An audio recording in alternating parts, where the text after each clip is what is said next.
नमस्कार। दिन भर की बड़ी खबरों में आपका स्वागत है। मैं हूं आराधना। आज इस बुलेटिन में बात होगी देश में एक और परीक्षा को लेकर मचे बवाल की, कॉकरोच पार्टी के प्रदर्शन से बीजेपी की बड़ी मुश्किलों की। देखेंगे कैसे बंगाल में टीएमसी के बागियों ने किया पार्टी के हेडक्वार्टर पर कब्जा। राम मंदिर चढ़ावा चोरी मामले में हुआ क्या नया खुलासा, जानेंगे क्यों बैकफुट पर आई बिहार सरकार। और बुलेटिन के आखिर में बात करेंगे संसद के मॉनसून सत्र की। लेकिन दिन भर की तमाम बड़ी खबरों से पहले एक नजर आज की सुर्खियों पर। दिल्ली हिंसा मामले में आरोपी उमर खालिद और शर्जील इमाम को लगा बड़ा झटका। दिल्ली की कड़कड़ डूमा कोर्ट ने खारिज की दोनों की जमानत अर्जी। यूएपीए के तहत दोनों पर दर्ज है मामला। महाराष्ट्र के उप मुख्यमंत्री एकनाथ शिंदे की बिगड़ी तबीयत, अस्पताल में हुए भर्ती, कमजोरी और बुखार बताई जा रही वजह। बिहार के बीजेपी विधायक राजू सिंह की जाएगी विधायकी। दिल्ली की अदालत ने हर्ष फायरिंग मामले में सुनाई बीजेपी विधायक को 4 साल की सजा। विधायक की गोली से चली गई थी एक युवती की जान। मणिपुर में हिंसा जारी, कुकी समूहों ने सीएम खेमचंद सिंह की चुराचांदपुर यात्रा का किया बहिष्कार, लगाए सरकार विरोधी नारे। फीफा वर्ल्ड कप 2026 में आज कनाडा और मोरक्को के बीच होगा मुकाबला। ह्यूस्टन स्टेडियम में भिड़ेंगी दोनों टीमें। रात 10:30 बजे से शुरू होगा मैच। ये तो थी सुर्खियां। अब बात आज की सबसे बड़ी खबर की। पेपर लीक को लेकर देश में बवाल मचा हुआ है। युवाओं ने मोदी सरकार के खिलाफ पहले से ही मोर्चा खोला हुआ है। विपक्ष पूरे देश में इसे लेकर प्रदर्शन कर रहा है। शिक्षा मंत्री धर्मेंद्र प्रधान के इस्तीफे की मांग कर रहा है। प्रधान इस्तीफा नहीं देने का ऐलान कर रहे हैं। वहीं पेपर लीक की घटनाएं भी बीजेपी सरकार नहीं रोक पा रही है और अब तो पेपर चोरी भी होने लगे हैं।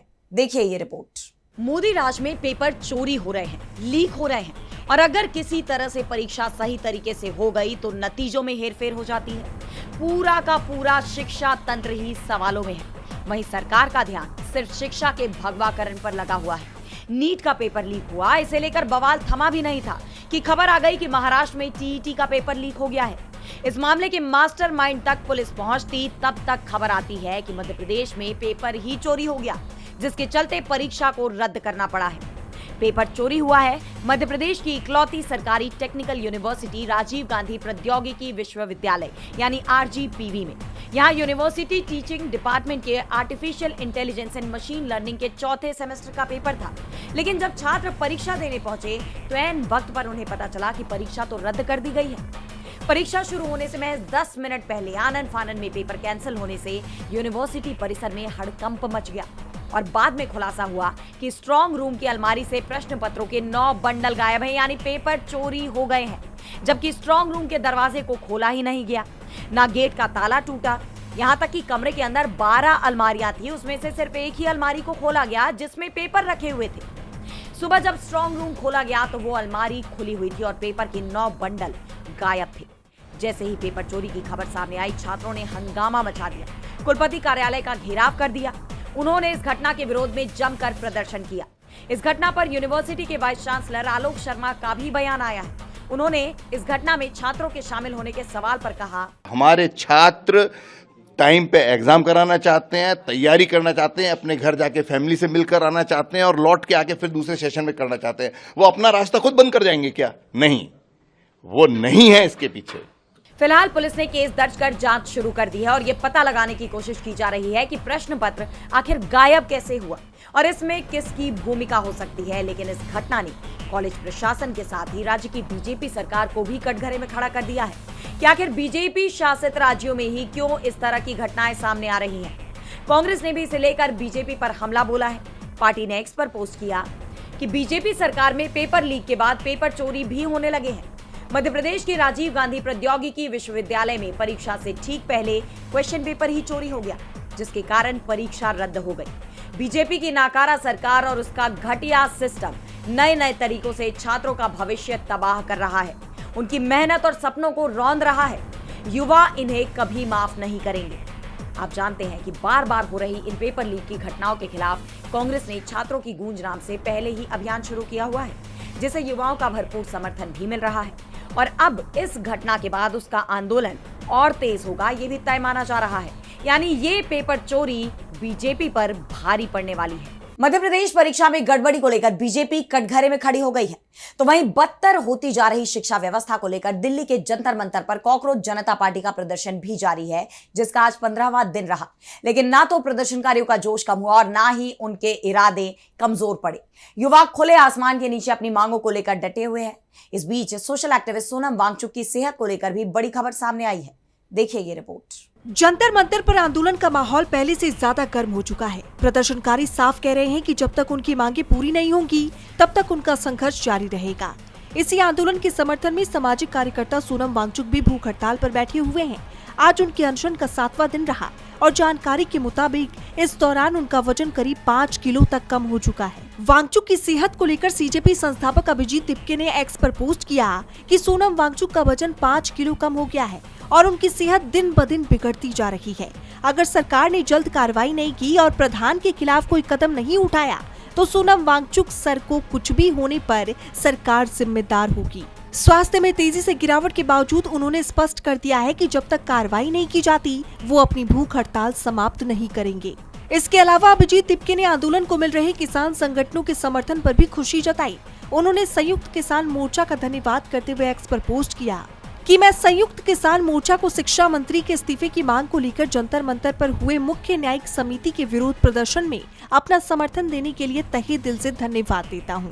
प्रदर्शनकारियों का आरोप है कि देश की शिक्षा व्यवस्था लगातार बदहाल होती जा रही है और इसके लिए शिक्षा मंत्रालय जवाबदेह है।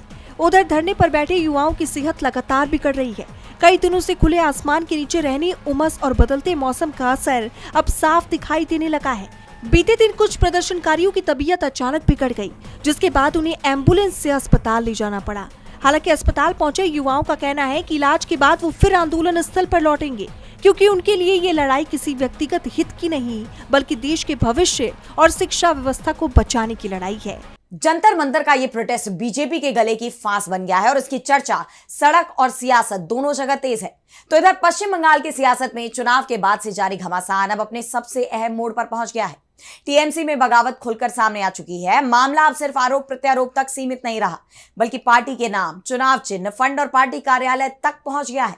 बागियों ने टीएमसी के ऑफिस पर भी कब्जा कर लिया है। देखिए ये रिपोर्ट।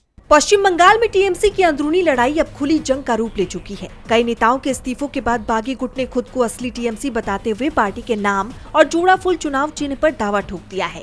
इसी विवाद को देखते हुए चुनाव आयोग ने ममता बनर्जी और ऋत्विक बनर्जी गुट के संगठन, अधिकृत प्रतिनिधित्व और पार्टी संरचना को लेकर जवाब मांगा है। इसी बीच विवाद तब और बढ़ गया जब ऋत्विक बनर्जी के नेतृत्व वाले गुट ने कोलकाता स्थित टीएमसी के राज्य कार्यालय पर कब्जे का दावा कर दिया। बागी गुट का कहना है कि कार्यालय की नई लीज उनकी वर्किंग कमेटी के नाम है। इतना ही नहीं, कार्यालय के साइन बोर्ड भी बदल दिए गए हैं और नए अध्यक्ष के नाम के बैनर लगा दिए गए हैं। दूसरी ओर ममता बनर्जी समर्थक नेताओं ने इसे जबरन कब्जा बताते हुए कड़ा विरोध किया। तनाव को देखते हुए कार्यालय के बाहर सीआरपीएफ और कोलकाता पुलिस की तैनाती बढ़ा दी गई। टीएमसी नेताओं ने बागी गुट पर पार्टी की पहचान छीनने की कोशिश का आरोप लगाया, जबकि बागी गुट का दावा है कि पार्टी के 2/3 संगठन का समर्थन उनके साथ है। इसी कड़ी में टीएमसी सांसद कल्याण बनर्जी ने बागी नेतृत्व पर तीखा हमला बोलते हुए विपक्ष को अपराधी घुसपैठिया करार दिया। बनर्जी ने असंतुष्टों को सीधी चेतावनी देते हुए कहा कि सिर्फ इसलिए कि कुछ गुंडों ने पार्टी बना ली है, क्या हमें ये स्वीकार कर लेना चाहिए?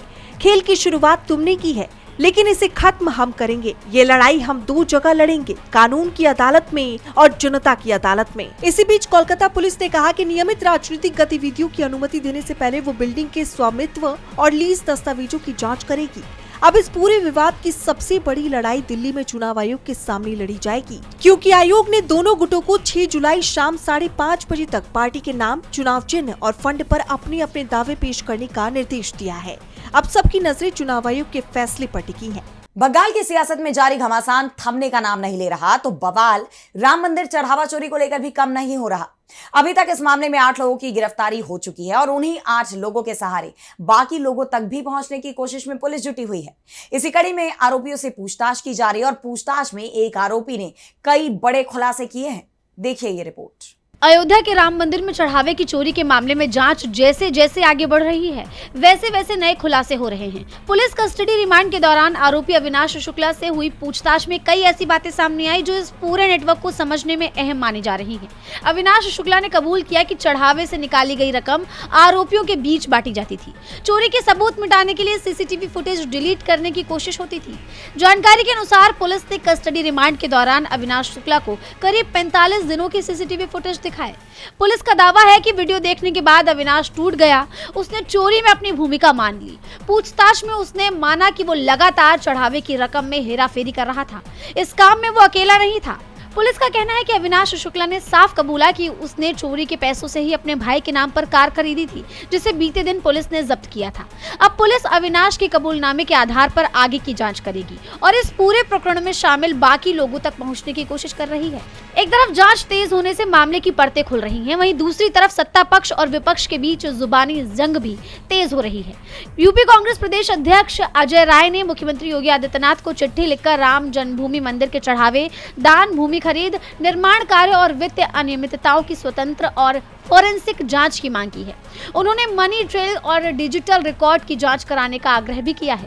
विपक्ष तो विपक्ष, अब सरकार के नेता मंत्री भी इस मामले पर खुलकर बोल रहे हैं। बीजेपी के पूर्व सांसद ब्रजभूषण शरण सिंह ने एक बार फिर अपने बयान से बीजेपी खेमे में खलबली मचा दी है। बीजेपी नेता ने कहा है कि मैं 4 साल पहले ही बोल चुका हूं और इसीलिए मैं आज तक श्री राम जन्मभूमि दर्शन करने नहीं गया, क्योंकि यहाँ पर पहले दिन से ही खेल चल रहा था। इन सब के बीच 6 जुलाई को राम मंदिर ट्रस्ट ने एक बैठक बुलाई है, जिसमें चंपत राय और अनिल मिश्रा के इस्तीफे पर विचार किया जाएगा। ऐसे में सबकी नजरें 6 जुलाई को होने वाली इस बैठक पर टिकी हुई हैं। देखना होगा कि बैठक से क्या कुछ निकलकर सामने आता है। एक तरफ राम मंदिर चढ़ावा चोरी मामले को लेकर सियासी बवाल थमने का नाम नहीं ले रहा, तो दूसरी तरफ बिहार की सियासत में भी काफी गहमा गहमी देखी जा रही है। राज्य की बीजेपी सरकार आरजेडी के नेताओं के खिलाफ एक के बाद एक फैसले लेती दिखाई दे रही है। पहले उसकी तरफ से पूर्व सीएम लालू यादव और राबड़ी देवी की सुरक्षा हटाई गई, फिर उन्हें सरकारी आवास खाली करने का भी नोटिस दे दिया गया। लेकिन आरजेडी नेताओं के भी तेवर सख्त बने रहे और अब सरकार ही बैकफुट पर आ गई है। देखिए ये रिपोर्ट। बिहार में सम्राट सरकार बैकफुट पर दिखाई दे रही है। सरकार ने अब पूर्व मुख्यमंत्री लालू प्रसाद और राबड़ी देवी को Z श्रेणी की सुरक्षा देने का फैसला लिया है। इसमें 22 सुरक्षाकर्मी तैनात होंगे, 4 से 5 राष्ट्रीय सुरक्षा गार्ड होते हैं। इस सुरक्षा घेरे के तहत VIP को एक एस्कॉर्ट कार भी दी जाती है। यहाँ दोनों नेताओं को दोबारा बुलेट प्रूफ गाड़ी भी उपलब्ध कराई गई है, जबकि इससे पहले उनकी Z+ सुरक्षा हटाते हुए पूर्व मुख्यमंत्री के नाते उन्हें NSG की सुरक्षा दी गई थी, जिस पर काफी विवाद देखा गया। आरजेडी ने इसे विपक्ष के खिलाफ राजनीतिक कार्रवाई करार दिया था। सुरक्षा में कटौती के विरोध में लालू प्रसाद यादव और राबड़ी देवी ने अपनी बची हुई सरकारी सुरक्षा भी लौटा दी थी। यानी बीजेपी सरकार अपने फैसले को लेकर बुरी तरह घिर गई और अब उसे अपना फैसला बदलना पड़ा है। इसे लेकर जब आरजेडी प्रमुख लालू यादव से सवाल किया गया तो उन्होंने कहा, की सुरक्षा भी दे दी फिर से। क्या बैकफुट पर है सरकार? बैकफुट पर है।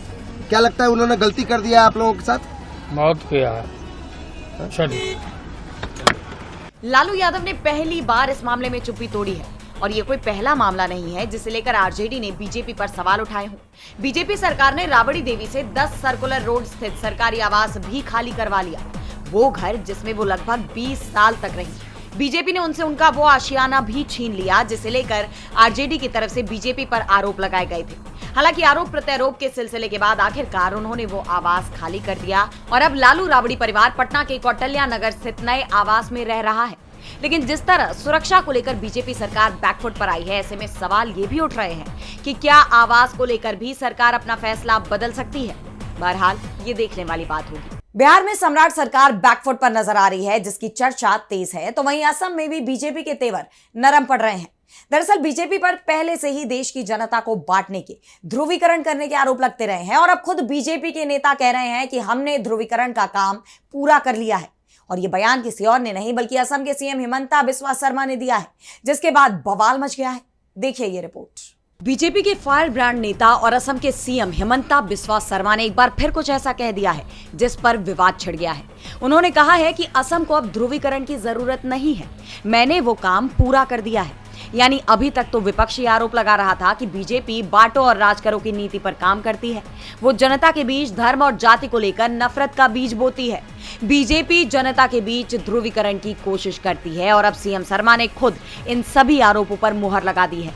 दरअसल एक कार्यक्रम में मुख्यमंत्री से जब पूछा गया कि क्या अगले 5 सालों में वो एक ज्यादा उदार चेहरा पेश करने की कोशिश करेंगे, तो इसके जवाब में उन्होंने जो कहा उस पर वो खुद ही फंसते दिखाई दिए।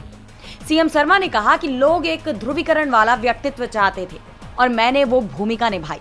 असम के मूल निवासियों में खोया हुआ आत्मविश्वास वापस जगाने के लिए राज्य को एक ध्रुवीकरण करने वाले चेहरे की जरूरत थी और मैंने खुद आगे बढ़कर उस उद्देश्य को पूरा किया। अब चूंकि लोगों को यह भरोसा हो गया है कि राज्य में एक ऐसी सरकार है जो केवल किसी एक समुदाय का पक्ष नहीं लेगी, इसलिए अब असम में ध्रुवीकरण की कोई जरूरत नहीं बची है। हालांकि उन्होंने अपनी बात को ये कहते हुए सही ठहराने की कोशिश भी की कि जो लोग पहले बिखरे हुए महसूस करते थे और उन्हें लगता था कि वे अपने दम पर सरकार बनाने की ताकत नहीं रखते, लेकिन अब हालात बदल चुके हैं। आज राज्य में कानून का राज है। एक बार जब हर कोई कानून का पालन करने लगता है तो मुझे रोज बोलने की जरूरत नहीं होती। मैं अब तभी बोलूंगा जब जरूरत होगी। लेकिन यहाँ जिस तरह उन्होंने माना कि वो असम में ध्रुवीकरण के उद्देश्य से ही आए थे, उसे लेकर अब कई सवाल उठ रहे हैं। और ये कोई पहली बार नहीं है जब हेमंता ने इस तरह का कोई विवादित बयान दिया हो। उन्होंने विधानसभा चुनाव के दौरान मुस्लिम समुदाय के लोगों को टारगेट करते हुए कहा था कि जहां तक हो सके मियां समुदाय के लिए मुश्किलें पैदा करो। उन्होंने कहा था कि रोजमर्रा के कामों में इस समुदाय को परेशान किया जाए ताकि वो राज्य छोड़ने को मजबूर हो जाए। ये मामला तो कोर्ट तक पहुंचा था और अब जब उन्होंने खुलेआम माना है कि वो समाज को बांटने का काम करते हैं, ऐसे में इस पर भी बवाल बढ़ना तय माना जा रहा है। और अब बुलेटिन के आखिर में बात संसद के मॉनसून सत्र की। संसद के मॉनसून सत्र की शुरुआत कब होगी, ये सवाल बीते कई दिनों से पूछा जा रहा था और अब सरकार की तरफ से मॉनसून सत्र की तारीखों का ऐलान कर दिया गया है। और जैसे ही तारीखें सामने आई वैसे ही विपक्ष ने तमाम मुद्दे ये कहकर गिनवा दिए कि इस पर चर्चा होनी ही चाहिए। यानी साफ है कि इस बार के सत्र में सत्ता पक्ष और विपक्ष के बीच जोरदार बहस देखने को मिलेगी। तो क्या है ये पूरी खबर, देखिए इस रिपोर्ट में। संसद के मानसून सत्र में देरी हो रही है। लगातार सरकार पर ये आरोप लग रहे थे और अब मानसून सत्र की तारीखों का ऐलान कर दिया गया है। संसद का आगामी मानसून सत्र 20 जुलाई 2026 से शुरू होगा। संसद के दोनों सदनों की बैठक बुलाने को मंजूरी दे दी गई है। संसदीय परिपाटी के मुताबिक मानसून सत्र दोनों सदनों के संयुक्त सत्र में राष्ट्रपति के अभिभाषण के साथ शुरू होगा। दोनों सदनों में राष्ट्रपति के अभिभाषण पर धन्यवाद प्रस्ताव पर चर्चा भी कराई जाएगी। करीब 3 सप्ताह के इस मानसून सत्र में सरकार कई अहम विधेयकों को पारित कराने की कोशिश करेगी। केंद्रीय मंत्री किरेन रिजिजू ने ये जानकारी दी है। रिजिजू ने सोशल मीडिया प्लेटफॉर्म एक्स पर पोस्ट किया कि भारत सरकार की अनुशंसा पर राष्ट्रपति द्रौपदी मुर्मू ने संसद के दोनों सदनों को मानसून सत्र 2026 के बुलाने की स्वीकृति दे दी है। ये सत्र 20 जुलाई 2026 से शुरू होकर 13 अगस्त 2026 तक चलेगा, जिसमें राष्ट्रीय महत्व के मुद्दों पर सार्थक बहस, चर्चा और निर्णय लिए जाएंगे। वहीं ये जानकारी सामने आते ही विपक्ष ने सरकार को घेरने की अपनी पूरी तैयारी कर ली है, पूरी रणनीति बना ली है। विपक्ष ने कई ऐसे मुद्दों पर जोर दिया है जिस पर वो संसद में बहस चाहता है। कांग्रेस महासचिव जयराम रमेश ने कहा, तो अरुणाचल घोटाला, मध्य प्रदेश के मुख्यमंत्री का घोटाला, जमीन घोटाला, राम ट्रस्ट चंदा चोरी, केदारनाथ बद्रीनाथ चंदा चोरी, ये एथेनॉल को लेकर किस वरिष्ठ मंत्री के लिए ये किया गया है, किसको फायदा होता है, किस मंत्री को परिवार को फायदा हुआ ये एथेनॉल से। तो कई मुद्दे हैं, इस पर बहस होनी चाहिए। कांग्रेस नेता जयराम रमेश ने राम मंदिर चढ़ावा चोरी से लेकर विदेश नीति तक का मुद्दा संसद में उठाने और बहस करने की बात कही है। वहीं विपक्ष के तेवर को लेकर ये माना जा रहा है कि विपक्ष सरकार को घेरने की पूरी तैयारी में है।